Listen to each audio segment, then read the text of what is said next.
ये देवा, इतकं का रडवलंस आम्हाला, का दूर केलंस आमच्या आयुष्यातील त्या महत्वाच्या व्यक्तीला? लाडका होता सगळ्यांचा तो हसरा चेहरा, नाही होणार परत कोणी तुमच्यासारखा. माघारी परतून ये रे आमच्या पाकरा, एक तूच तर होतास या निंबाळकर कुटुंबाचा आसरा. आज आमचं आबाळ फाटलं गड्या, आज या क्षेत्राचाच नाही तर आमच्या आयुष्यातील सुद्धा काळा दिवस आहे. वाघासारखा वाघ आम्हाला सोडून कायमचा निघून गेला, अशा ठिकाणी की जिथून परत कधीच माझा वाघ मला लाईव्ह बघता येणार नाही. कमी वेळेत जास्त नाव केलं होतं सर तुम्ही. तुमच्याविषयी लिहिताना डोळ्यातलं पाणीच थांबत नाही. तुमचा तो हसरा चेहरा आता फक्त हृदयरूपी आठवण बनून राहिला हो. सगळं काही संपलं सर. एक खूप सुंदर घरटं होतं राघू आणि महिन्याचं, पण अचानक ते घरटं सोडून राघू खूप दूर उडून गेला. आमचा करता गेला. लाडक्या अंकुरणला, अंकिता वहिनींना, लाडक्या सर्जाला, आपल्या लाडक्या विठ्ठल नानाला, सर्व बैलगाडी क्षेत्राला कायमचं सोडून दूर देशी निघून गेला. सर तुमची लाडकी लेक अंकुरण, त्या इवलूशा जीवाला काय माहित की आपल्या डोक्यावरचं पिताछत्र कायमचं हरपलंय. तिला कोण आणि कसं सांगणार की तिचा बाबा तिला परत कधीच मिळणार नाही, तिचा बाबा तिच्यासोबत कधीच खेळायला नसणार. सर अहो, तुमचा सर्जा तुम्हाला 10 दिशा शोधतोय. त्याला आता काय सांगू की ज्यांच्या स्वप्नासाठी तो जीव तोडून पळाला त्या व्यक्तीचा पाठीवर फिरणारा हळूवार हात आता कायमचा लुप्त झाला. अहो, त्यानं तुमच्या अस्थिंना जेव्हा स्पर्श केला त्या जीवाला काय वाटलं असेल हो? विठ्ठल नाना, या धक्क्यातनं अजून सावरलंच नाही तो माणूस.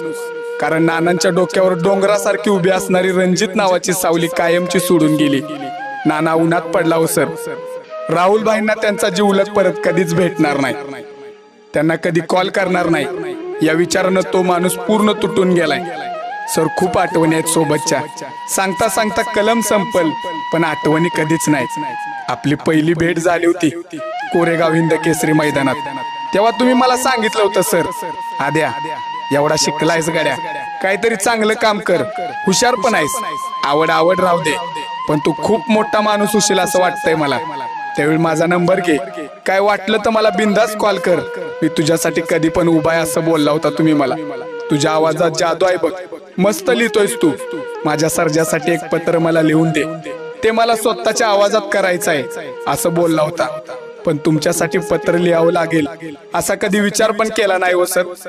तुमच्या सोबतच्या बऱ्याच आठवणी आहेत सर, त्यातली एक सांगावीशी वाटते, ती म्हणजे बोनिवलीच्या अड्ड्याची आठवण. सकाळी भेट झाली होती आपली. माझ्या खांद्यावर तुम्ही हात ठेवला आणि मला सुट्टीकडे घेऊन गेला होता आणि तुम्ही बोलला होता, आद्यात सगळं बैलगाडी क्षेत्र म्हणते की सातारवाला आद्या बैलांसाठी लय लक्की आहे. आज बघूया तू माझ्यासाठी किती लक्की आहेस. आज आपल्या 2 गाड्या पळणार आहेत आणि दोन्ही गाड्या त्या दिवशी गुलालात पण राहिल्या. तो गुलाल, त्या आठवणी, ती भेट, आपली शेवटची भेट होईल असं कधी विचार पण केला नव्हता सर. सर तुम्ही मला शब्द दिला होता, आद्या आपण फलटण मैदानात भेटूया, माझ्या सर्जाचा एक व्हिडिओ कर तुझ्या आवाजात. सर तुम्ही या छोट्याशा मित्राचा शब्द मोडला, आमच्या सगळ्यांना सोडून गेलात सर तुम्ही.